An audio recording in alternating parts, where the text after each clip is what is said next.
So when you look at the NHL teams, Sim 1 is down. We will see. That's Sim 1. I think this is just going to be a sort of looking at each team and sort of seeing how they did, rather than a more in-depth analysis of a game like I do with my notes thing. So Winnipeg obviously starting out the season great. Obviously, competition has not really been there. The Kings have been fucking abysmal to start the season. Like, they went 0-9. And yeah, I know they beat the Hawks 8-2, but I mean, it's the Hawks. They don't do anything. And then yeah, I mean, Jets started the season beating the Flyers at home, and then they got on the road and went away at the Caps 2-1. I mean, it's not a flashy performance, but it was a nice performance, wasn't it? To see, Winnipeg's power play is the big concern, though. Not scoring on a single power play in the first sim. Not sure how many they had. They had 2 against Washington. They had 4 against the Flyers, and they had 1 up against the Kings. So yeah, 7 power plays. They couldn't convert a single one. That is a bit worrying. Who is on their power play actually? Torres, Aho, and Ranson is kind of that first line. Yeah, Aho wouldn't be the issue, would he? I mean, Aho hasn't really fired. Yeah, I mean, he's put up 4 points in 23 games. I mean, it could just be that Aho is just not the player of old for that first line duties. You know, you got Dennis Torres, who's very good, but it honestly could just be Aho. But then again, Torres and Vanson are doing well, so maybe you looked at the D. Well, is it on Ville Heinola? I mean, maybe. He's not played great. But then you look to their right D, and it's, you know, Simon Fairman. I mean, the guy is one of the best defensemen in the Pacific. So yeah, I think the positivity from the Jets is good. Because, like, I think the next sim is going to be big. Because obviously they're playing a couple of nice teams in the Canes. And Tampa hasn't really done a lot since they've joined. But, you know, they're like a bubble team. They could maybe get a few nice ones. But they started the season where you can't fight it 3-for-3. They just need to fix the power play. 0-for-7 is a big concern to start the season. Especially if you can't get your special teams down, like, it's already over for you before the season's even began. Because if you can't get on that power play, I mean, there'll be times in the playoffs when it's a tight 2-2 game in overtime, and you just need a bit of magic from someone on your special teams to get that goal. If Winnipeg don't have that, then it's a concern. But obviously, it's only 3 games into the season. Maybe line chemistry will gel a bit as we go into the season.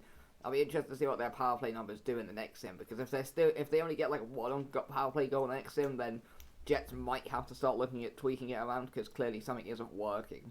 Anaheim had 4 games. They are one of 2 teams in the West who had 4 games. The other was Colorado, who we'll get onto in a minute. Obviously, first Simpsons I left, and obviously we were looking for that. Now, the first thing that's immediate obvious, Tyson Hines played the first game, got 2 points, then got injured, but he'll be back fairly shortly. We already know what Tyson Hines is, though. He's a full-out defensive defenseman. He kind of sits in your third line. He does the penalty kill. He doesn't put up points. I mean, you can see there, he puts up like 10 points a season, but he sits in your penalty kill already. So they started up the season facing the Oilers. Now, we know this is a much diminished Oilers team, and I made some notes in this game. The first thing that was always was neither team could kill a penalty kill. 3-for-4 combined on the power play this game. Hines got a couple of assists. Nice start for New Boy. Anders Petry, he managed to get himself a goal. Haifa, I mean, this is a guy who was pretty solid. I mean, he started out this season great, 4 goals from 4. You can't really argue with that. I don't know what minutes he's getting, but yeah. But yeah, I already made notes on that.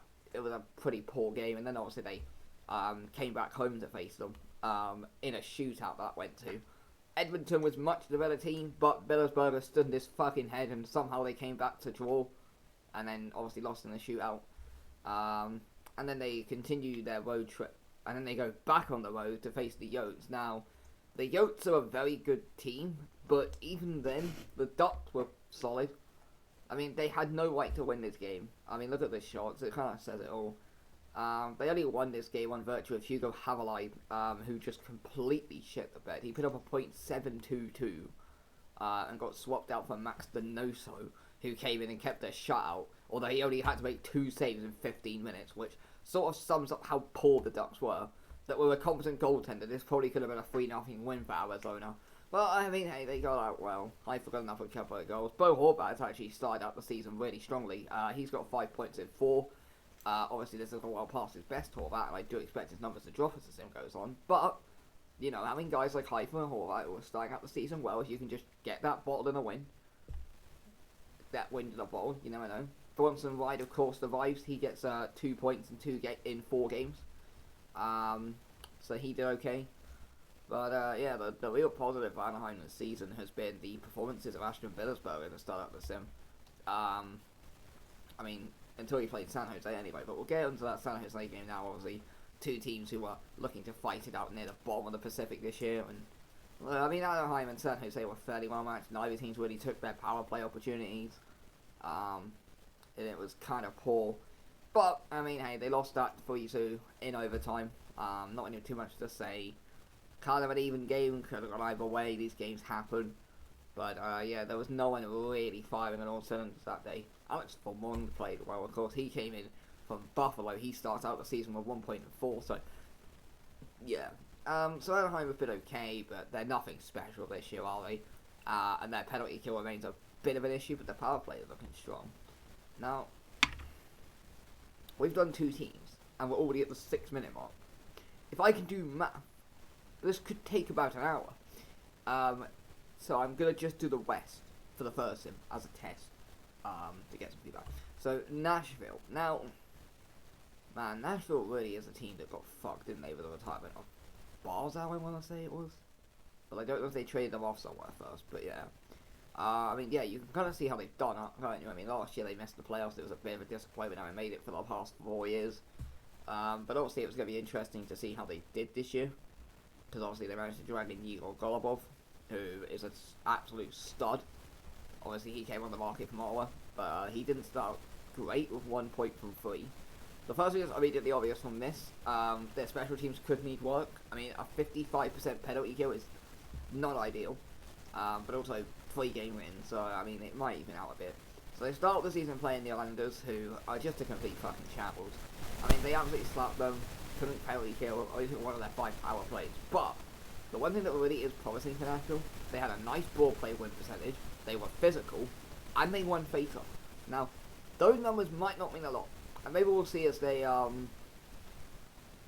whatever. But if you have a team that can play on the board and win face-offs and plays physical, if you make it to the playoffs, that team is built to do well. Now, yes, they were playing the Islanders, and the Islanders were god-awful this game, but did well. They had 4 different goal scorers. Dragosevic, he was noticeable here, got 2 assists. Even motherfucking Tegan DeRoche was getting a point. If you don't know who this man is, this is the guy who played 50 games for my Anaheim Ducks a few years back. Put up 17 points, a plus-minus of -20, and averaged a 5.7. So, we're probably going to ignore this for statistical data. They then go on the road over to the West. They play the Wild. The Wild are what they are. They're a team that exists. They got outclassed again, 1 for 5 in the power play, and they went 2-0 down. But they came back well to win that game, 4-2. Nice performance on the day by Harry Leiter, who you may remember was part of that Elias deal. His first year in Nashville was nothing special, with just 13 goals and 35 points in 77 games. But yeah, and again, you see it here with Nashville. They out-hit the opposition.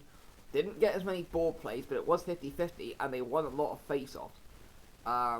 This was a game where they were probably carried by Askarov, given how he made 31 saves. But they won that well. But again, couldn't kill off a Minnesota power play. And then they go back at home to play LA, and they were completely outclassed. They didn't get a power play goal. They went 3 for 5 in the penalty kill. But again, look at the numbers. They weren't as good in the face-offs, but again, physical, and they're winning on the ball plays. If you're physical and you can win on the boards, you can basically keep the puck on the boards and just, you know, I don't know how I explain this because I'm terrible at explaining, but you know when they like keep up against the boards and then it all turns into a bit of scrap, and that's a ball play. So if they can keep it up against the boards and they can keep it physical in their terms, like, they could be okay. But yeah, I mean, when you're giving up 44 shots and goals to the LA, I mean, Askarov was the only reason this game didn't end like 6-2 to the LA Kings, let's be honest. So yeah, Nashville's starting out the season well. They seem to be nicely built physically. But in terms of 5-on-5 and their special teams, there is a lot of improvement. I'd be interested to see how they're going to do on their road trip now, taking on Tampa, Florida, and New Jersey. Because that's a good benchmark, you know. That's a bubble team, a playoff team, and a cup contender in one sim. So that will give us more of an idea where Nashville are.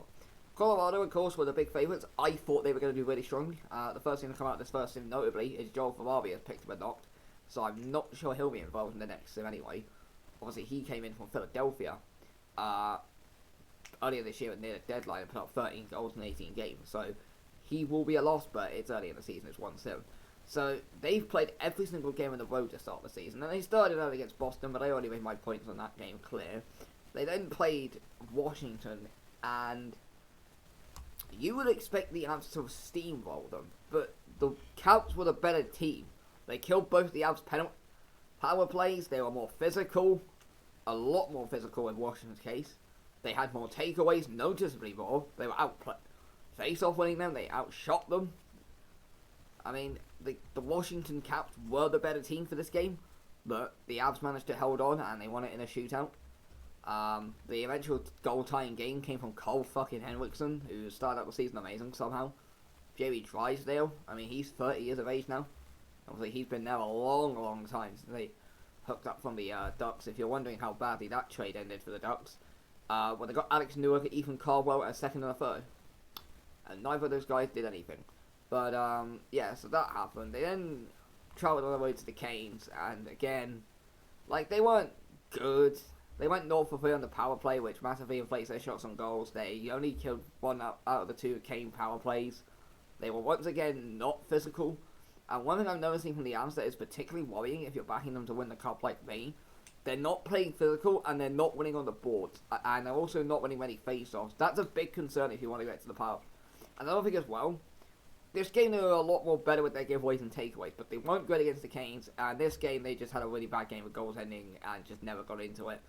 But then they played the Blue Jackets and won 13-2. Although, I don't think we can really count the Blue Jackets as a team, given how they started out the season with 0-4 and let up 27 goals. I mean, fucking what? They gave up 5 goals to Dallas. Okay, so, Avs have had a poor start to the season, in my opinion. They were poor against Boston. They were arguably the worst team against the Caps. They were fucking abysmal against the Canes, and I mean, beating the Blue Jackets is fine, but it's not impressive. Colorado next sim plays Edmonton and Chicago at home, 2 weak teams in the West, and I expect them to beat both of them. If they don't win one of those games, then Avs might have to wait a bit for the penny to drop for this team, because that first sim on the road was poor, but they're now coming back at home, I guess. San Jose, I mean, they're rebuilding. They kind of know their purpose in this league. They had a nice, easy start to the season, facing both Anaheim and Vancouver. Howell Backlund picked up an injury, which is a minor issue, I guess. But they started out playing Vancouver. Vancouver were a team who have so much potential, but they're let down by weak pieces in key areas. They went 4 power plays, Vancouver, and still got outshot by the Sharks. And yet the Sharks still lost. So, whatever. Both teams played pretty physical here, although the amount of giveaways that San Jose was given was just poor. Neither team was great. I wouldn't say it was an amazing game, nothing to say here. Calgary had a rough start, we'll get on to them in a minute. But they went 2-0 inside 3 minutes against the San Jose Sharks and then completely fucking fell apart. Although the concern for the San Jose Sharks is that they went 0 for 4 on the power play. But their penalty kill looks good. They did well against Vancouver and they did well against the Flames, and you kind of saw that when they played the Ducks and they killed 2 out of 2. Obviously my thoughts on that Ducks game were clear. It was kind of a nothing game. But that game against the Calgary Flames proved there might be something about San Jose this season. Although they're not amazing and they still need to fix their giveaway problem. They keep giving away the puck too often. But it was a nice win, but nothing impressive in the first sim. Vancouver. Okay, so if Vancouver didn't have Geg shit, they might actually be competent. Although saying that, he fucking fell apart for 2 games this sim, and they still won twice, so maybe there's hope after all. But yeah, if I was there, I'd just stick Alan Oyfer in now. I mean, it literally can't get any worse, right? Or I don't know, have traded in Hunter Jones, who's a solid goaltender, whilst Gegan shit continues to shit the bed, but whatever. Like, this man was a second round pick, expected to do a lot, but yeah, I don't know what it is that causes him to be terrible. Like, yeah, he's an inconsistent goaltender, that's why.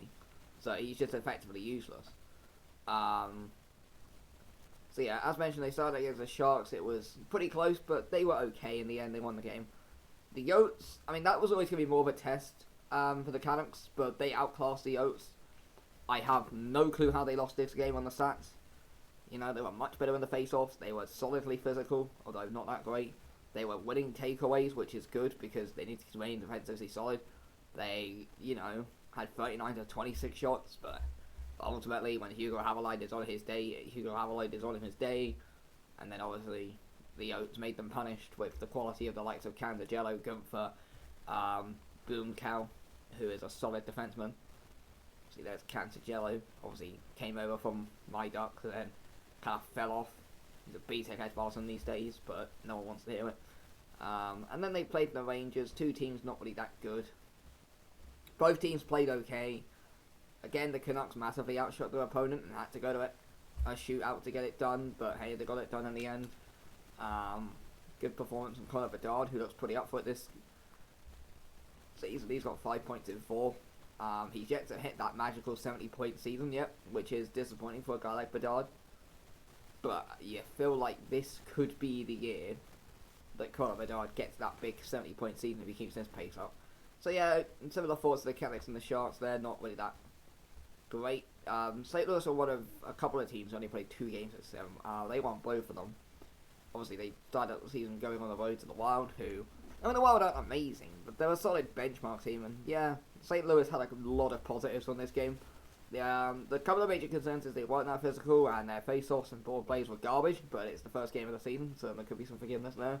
But they outshot the Wild, they took a power play opportunity, they killed the Wild power plays, which shows there's not defensive issues from this game anyway. Yoris Barbaro settled right in. I mean, new guy McKim on like, I think the 3rd line for me. He got fucking 2 assists. So, that was great. Theodore Niederbeck scored. That's how you know something was going on.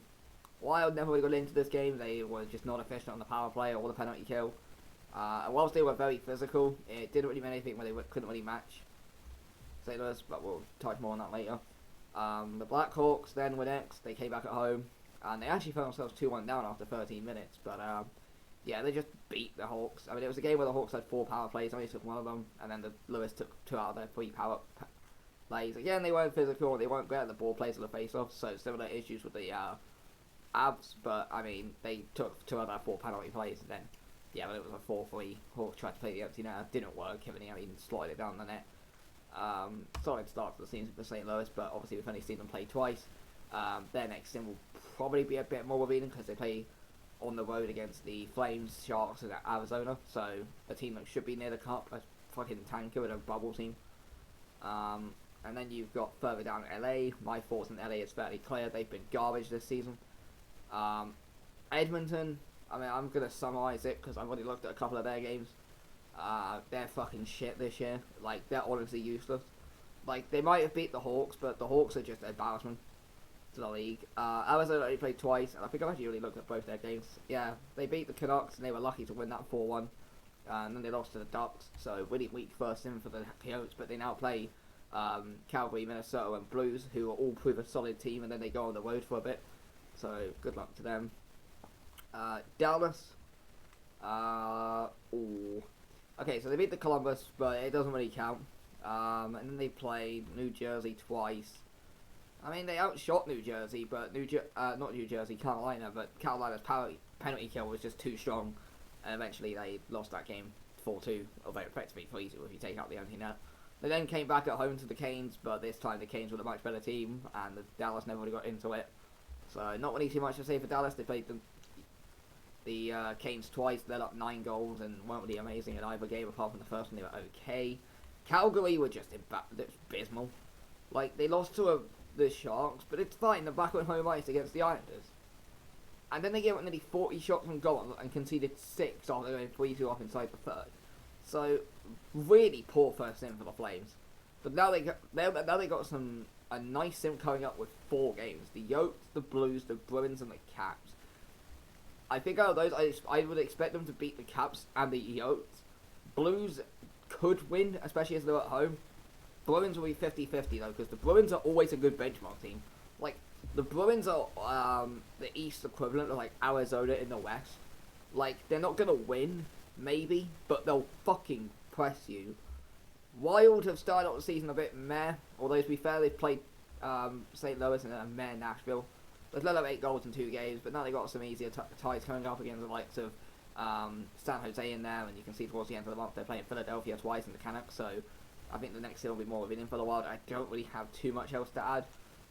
They've just played 2 solid teams at home and not really have the quality to meet them, which is fair enough. The other thing that is noticeable is Chance Force picked up a neck strain. He's obviously a defensive centre, so he's not really too much of a miss anyway.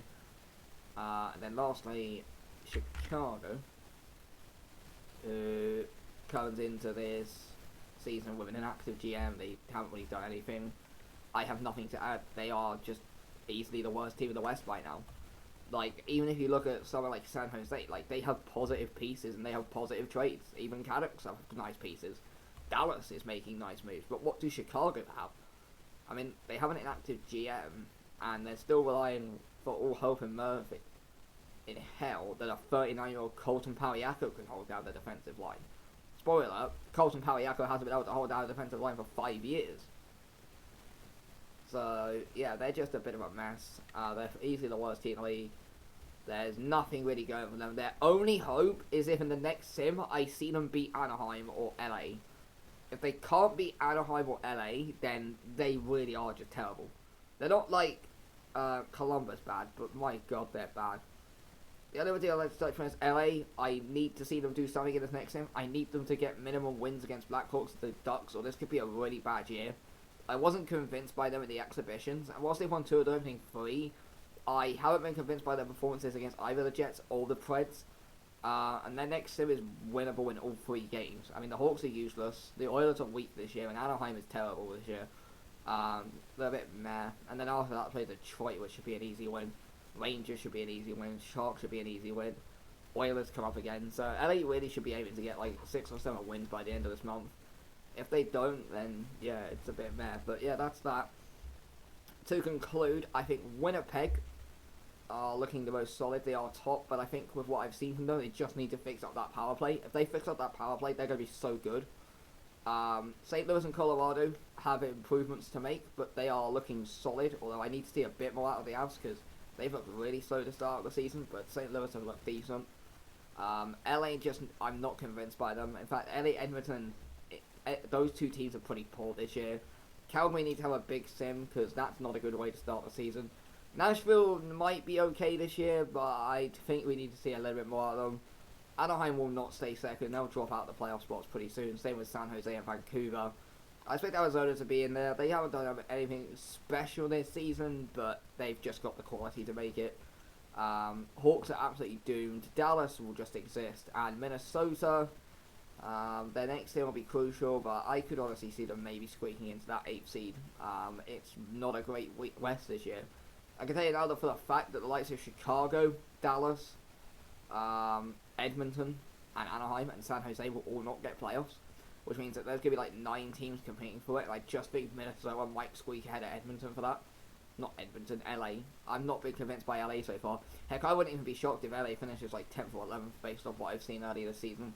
Like, they went 0 for 9 in exhibitions, and yeah, they've won 2 out of 3 this year, but they're just mad. Like, their defense is going to have to carry them so hard this year, and I've already seen cracks in that structure this year, so that concludes that.